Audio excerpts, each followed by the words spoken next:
أنا عندي ملاحظتين، واحدة طبعا الإعلام، وواحدة الجانب الحقوقي. أنا واحد من ميدان الإعلام، طلعت في الإذاعة 74 ورترت 2015 من الإذاعة، ونعرف ذاك تعدى الإذاعة ذيك الساعة من البرامج ومن التقارير الإيجابية واللي تقص فيهم مشاكل المواطن وتعبر عنها، وراها هي إذاعة عمومية. يا غير اليوم هذا الدور تقاعس عند الإعلام العمومي وحتى أيضا الخاص، ما في تقارير ولا فيه دور ولا فيه مثلا ملفات تنطرح زيادة تعود في الحقائق مهمة ومزعجة للناس اللي تعدى المخالفات في حق المواطن. نختار أيضا نقول عن اللجنة الوطنية لحقوق الإنسان، أنا من الفاعلين اللي أسسوها عن تأسيسها الأول، وكنت عضو دائم في مكتبها الدائم الأول. إذا ونعرف دورها المهم به، دورها أساسي، ولا خلق دولة عندها لجنة وطنية لحقوق الإنسان ما دورها تلعب لها دور رائد ودور أساسي وكبير. وهون نعتبر عن اللجنة الوطنية لحقوق الإنسان عدت قدر من الأدوار الكبيرة والإنجازات اللي المعتبرة. يا غير بالنسبة لي مازال هناك نواقص كبيرة في مهمتها وفي دورها، به اللي منين اللي يعود اللجنة الوطنية تشوف عن دورها مركزة فيه مرن الجانب الرق والدور مرن عن نجبروا من الأمم المتحدة والله من أمريكا مرن تعطينا مرن ذيك التأشيرة، ونهملوا القضايا الأخرى الكبيرة. بحقوق الإنسان هي حقوق تشمل كل الميادين، به اللي السياسات اللي يعبر عنها كاملة، والغاية هو الإنسان. إذا عن كل شيء مرتبط فيه حياة الإنسان يدخل في الميدان، حقه في التعليم، حقه في الصحة، حقه في الوكيل والتشغيل، حقوقه كل حقوق. غير من اللي يمشي نقولوا حقوق شعوب، اللي مولي شعوب حقوقها في تغطية خصوصياتها الثقافية، حقوقها بأن تشوف ذاتها في سياسات الدولة، حقوقها أنها تنحمى في ذاك اللي في حقها يلا يعود حقها، فأنها تعود تشوف ذاتها كيف الآخرين. هذه مسائل ناقصة عند اللجنة الوطنية لحقوق الإنسان، وناقصة أيضا في ميدان الإعلام. إلى اللي تكلمنا عن الرق يامس، اليوم يلا نتكلموا عن ظلم اللي معدل للناس اللي يامس كانت تحت الاسترقاق، الحراطين لا قيمته ولا قيمته العبيد السابقين.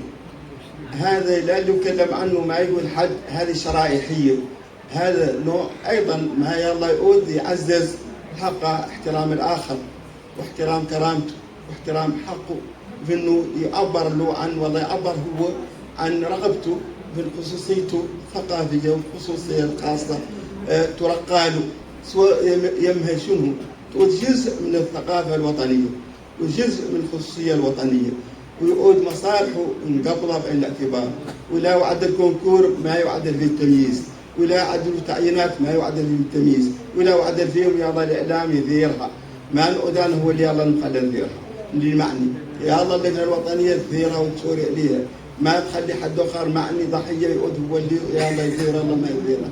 احنا مجتمع ونختاروا نعودوا كاملين نعبروا عن ذاك الخاسر ونعملوا من اجل تعزيز مرن الحكامه الرشيده في بلدنا، اياك نعودوا بلد راقي ومتطور ومتحضر ومتمدن وماشيين كاملين ايد في ايد من اجل البناء ومن اجل حق ان نعودوا كاملين مواطنين بلد واحد. وشكرا. السلام عليكم ورحمة الله. أولا شاكرين النقابة، شاكرين اللجنة اللي عدت معانا الشراكة اللي مثمنينها، ونختار نقول شوي على أن كما قال الرئيس أن يلا نتعاونوا على ترخيص ثقافة حقوقية وقانونية. مليان أنا داير معها قانونية. هذا هو اللي قد يعدلوا الصحافة. به اللي الأخر والله نبدأوا به بعد في الشراكة. به اللي الأخر الصحافة الاستقصائية مازال احنا هنا تجاهها مازال تنعدل على الأصبع. ما هو كل شيء قدوا نعدلوا. احنا يلا نقولوا ذاك اللي بروحنا اللي نقدوا نعدلوا. الشراكة اللي نقدوا نعدلوا نبدأوا اللي أبدأ نشر الثقافة القانونية والحقوقية أولا هي المفصول فيها وهي اللي احنا كامل كنا فاصلين بعد أنها تنبث وتعود بياسم الوسائل. وتو شاكرتكم من طولة بذلك. شكرا. لدي عتب أوجهه للنقيب. ربما تلقيت الدعوة وأنا في طريق العودة إلى العاصمة البارحة ولم أخذ علما بأنه يطلب مني تقديم عرض. لذلك من فضلكم لا تتوقعوا عرضا بل توقعوا تساؤلات وإثارات. وأعتقد أن رئيس اللجنة قدم مشكورا تساؤلات جوهرية تصب في هذا الاتجاه، إذ أن الإشكال الكبير الذي يطرح نفسه من خلال العنوان دور الإعلام في ترقية حقوق الإنسان. الإشكال أولا ما هي الحقوق التي نتحدث عنها؟ ما هي حقوق الإنسان أولا؟ إذا وضعنا الإشكال في سياقه العام ورصفنا بمعنى وضعنا أرصفة للمفهوم بات بالإمكان أن نتجه إلى مقاربة في هذا الاتجاه. وعليه فإن مربط الفرس وبيت القصيد كما يقال هو محاولة تحديد هذا المفهوم الهائم العائم حقوق الإنسان. ولكي لا أغوص في البعد النظري أتوجه إلى إحالات بارزة. فأنتم تعلمون أن العلاقة القائمة بين الإعلام وحقوق الإنسان هي علاقة عضوية، ففي غياب حرية الرأي والتعبير لا سبيل لنهوض إعلامي قوي ومؤثر. كذلك فإنه بدون تبني الإعلام رسالة نشر ثقافة حقوق الإنسان ستظل تلك الحقوق حبرا على ورق. هذا الترابط يتعزز عبر التحولات العميقة التي شهدتها منظومة حقوق الإنسان، بدءا بتغلغلها في كل نواحي الحياة بتعزيز ارتباطها بالتنمية والديمقراطية ونظم العدالة وغيرها من المبادئ السامية.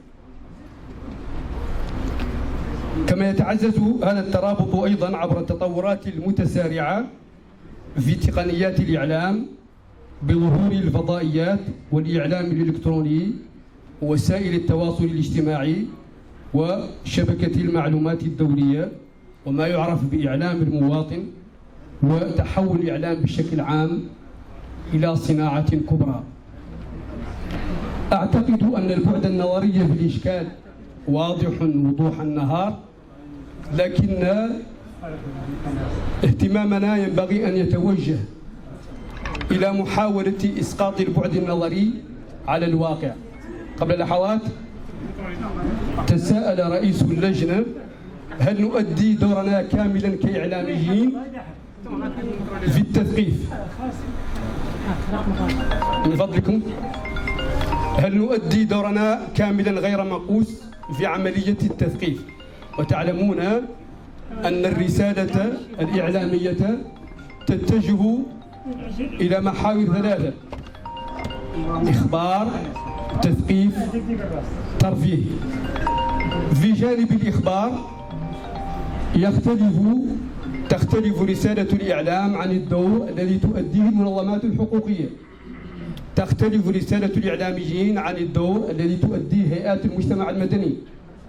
فأنتم في قاعة التحرير تبحثون عن القيمة الخبرية في تجاوز لأي حق إنساني، وإذا قررتم في قاعة التحرير أن الخبر لا يستحق أن يبرز في الصفحة الأولى أو أن يظهر عنوانا على الشاشة أو في النشرة الإذاعية أو حتى في الإعلام البديل.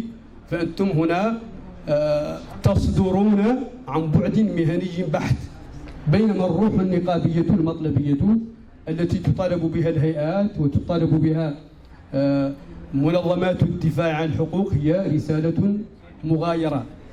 كيف نجمع بين الدورين؟ أعتقد أن هذا هو جانب الاهتمام وما أشار إليه الرئيس ودعا إليه، وأعتقد أنه يستحق جلسة بل جلسات أوسع وفي مناخ أكثر ملائمة. أعتقد أن القاعة ساخنة، ولذلك سأعود لأقدم تساؤلات مختصرة. ما هي حقوق الإنسان؟ كيف تلعب وسائل الإعلام دورها في تقديم إضاءات بهذا الخصوص؟ أختتم بخلاصة مؤداها أن مشهدنا الإعلامي الوطني حاليا في ظرفية مواتية ليلعب دوره، فعلينا أن نشمر عن سواعد الجد في هذا السياق، وأشكركم. الحقيقة هو السلام عليكم ورحمة الله، مساء الخير. قاعدي السيد رئيس اللجنة الوطنية لحقوق الإنسان، السيد النقيب، السيد الأمين العام للشرطة العليا والرسميات البصرية، الصحافة والرسميات البصرية، السيد العمدة، السادة الزملاء الأجلاء الموجودين في القاعة. احنا الحقيقة شرف لي عظيم على أني يطلبوني التعقيب على المداخلة كلمة ألقاها الأستاذ الكبير في ميدان تقي الله الأدهم، وهذا في حد ذاته بالنسبة لي شرف كبير وتحدي، خصوصا إني كيف ما كنت محضرش. نحن اليوم بهذا اللقاء وراح نتابع النقاط اللي شاروا عليه. أنا شخصيا أستبشر خير بهذه الخطوة اللي كانت جات متأخرة، غير خطوة أساسية بها اللي هي شراكة يلا توقع مبدئية بين القائمين على حقوق الإنسان، خصوصا اللجنة بها اللي اللجنة تمارس عملها من زاوية محايدة، وبين الصحافة اللي دورهم كامل رسالتهم ما فيه أي نقطة تقدر تنحز عند اللي قال حقوق الإنسان. معناها حق الإنسان بالخبر، حق الإنسان بالمعلومة، حق الإنسان في متابعة القضايا المهمة، حق الإنسان في متابعة الحالات الخاصة اللي يعدل منها قضية رأي عام، ومنين تعود أي جهة متواليتها الفرض عليها تتعامل معها ذاك اللي قابل بعين الاعتبار حق ذاك الإنسان وذاك البشر وذيك السيدة وذاك الشخص وذيك الحالة الليريكية، يسوى جربه شنو، يسوى وضعيته شنو، به اللي لا الجرم ولا الوضعية ولا التعب ولا الفقر ولا الفاقة ولا الصحة ولا المتن، يفقدوا المواطن ولا يفقدوا البشر حقوقهم الأساسية. ذيك الحقوق نحن كإعلاميين وكصحفيين واجبنا علينا نديروها دائما تحت الضوء ونتابعوها مهما كانت حالة خاصة باش عاد خاصة وباش عاد استثنائية، باش عندنا يلا نلقوا عليها الضوء، وباش عاد بسيطة معناها انها كاع هي اللي يلا لا تعود مطروحة بين اليدين ومو فيها حقها. معناها ان هذه الشراكة كنا نحانوها لنا ياسر من الزمن ومتستبشرين بها ان شاء الله، ونعرفوا انها لا هي تخلق على حالة مضبوطة الى قررنا كاملين على ان كل حد منا نحن المدعوين وانتم اللي قايمين عليها اللي قابلوا مبادرتها مشكورين، نعرفوا على انها واجب علينا كاملين ويلا نخطوها للمكان ويلا فعلا نتخطاوا معها، خصوصا على الحمد لله الارضيه اليوم اللي منطلق منها معناها الارضيه السياسيه للبلد، الارضيه الامنيه للبلد، الارضيه الرؤيه اللي تسير بها البلد الحمد لله. طرح بلد ذاك الجانب، طرح البلد العمل الاجتماعي قابلوا كأولوية من أولويات مثلا برنامج فخامة رئيس الجمهورية محمد الشيخ رضوان. العمل الحكومي أساس اللي يشتغل عليه واللي توفى من برنامج الرئيس، كيف ذلك العمل الاجتماعي هو العمل الاجتماعي لين ما يعود مسنتي بالحق بعد قاعد مقدس لكل إنسان بوطن وفي حياته الكريمة وفي حقوقه كاملة ما فيها نزاع، لا هي بقى لها خاص ولا أساس. والحمد لله معناها أن مهنئينكم بهاي المبادرة الطيبة ومهنئين بها روسنا، ونختار إن شاء الله نجبروا نتيجتها للأجيال القادمة، وتعود عقب بين قال لا كونفانسيون اللي خلقت سنة كذاش مع التوقيع بين الجهة الفلانية والجهة الفلانية. وشكرا.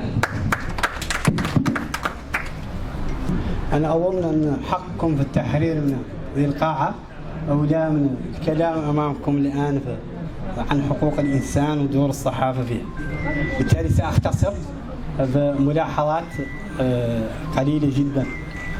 الأولى حول الصحافة وحقوق الإنسان. الصحافة في موريتانيا إن لم تكن سبقت منظمات حقوق الإنسان في الدفاع عن حقوق الإنسان كان لها دور بارز وحاضر وقوي جدا. اذكر أمثلة وأخرجت الأرض أثقالها، مقال عبد الله مدبا عن أحداث الزنوج، كان أول مقال ينشر وكان أثار ضجة عن هذا الموضوع. محمودي وقصته مع جابها الله معروفة أيضا، وبالتالي الأمثلة لا تحصر، وكانت الصحافة هي سباقة فيها. أظن أن العلاقة بين الصحافة وحقوق الإنسان علاقة ترابط عضوي، فلا صحافة بدون الحق في حرية التعبير والحق في حرية الرأي، ولا حقوق إنسان بدون صحافة قوية مدافعة عن المظلومين. لكن للأسف، واسمحوا لي أن أشكو لكم بعض الأمور، أشكو للسيد رئيس اللجنة وللحقوقيين هنا، فنادي لما نلقاهم إلا ويطلبوا مساعدة الإعلام، لكن هناك تخلي واضح عن الإعلاميين حين يتحدثوا عن قضايا حقوق الإنسان. وللأسف أحيانا يأتيهم النقد ويأتيهم التسفيه من المنظمات والهيئات المدافعة عن حقوق الإنسان. حين نتحدث عن العبودية بتقارير واضحة يكون التشكيك والبحث عن نوايا خاطئة والبحث عن أمور أخرى. حين نتحدث عن ماضي حقوق الإنسان يكون الإعلامي عرضة هنا لأنه نشاز ولأنه متطرف ولأنه لا نجد نصيرا حين ندافع بجرأة وقوة عن حقوق الإنسان وحقوق كل البشر في هذه البلاد. هناك من لا يراد لهم أن نتحدث عن حقوقهم في هذه البلاد، علينا أن نقولها صراحة. لماذا نترك الحديث عن العبودية؟ لماذا يعتبر الحديث عن العبودية الآن ظلم أو مخلفات العبودية ظلم، ويعتبر الحديث عنها جزء من الترف أو التطرف؟ أظن أن الإعلام يحتاج إلى حماية والإعلاميين يحتاجوا إلى حماية. ملاحظتي الأخيرة حول، لأنني لا أريد أن أطيل، حول ثقافة حقوق الإنسان والتعارض المفتعل بين تراثنا وحقوق الإنسان. هناك من يريد أن يجعل معركة بين تراثنا وثقافة حقوق الإنسان. هذه المعركة ظاهر أنها ما هي خارجة. أذكر مرة أن مثالين نذكرهم على سفيرين غربيين في لقاء صحفي. واحدة أذكر 2004 ولا 2006 قصة الحجاب في فرنسا. جريت مقابلة مع السفير الفرنسي هنا في ماكرون. قلت له أن مشكلة الحجاب في فرنسا أنها تماما مثل مشكلة طالبان حينها مع الحجاب، هي لا مجرد شرويطة. طالبان ظاهر أنها ما يدخل حد ما دارها على راسه، وفرنسا حد دخل ما دايرها على راسه تطرده.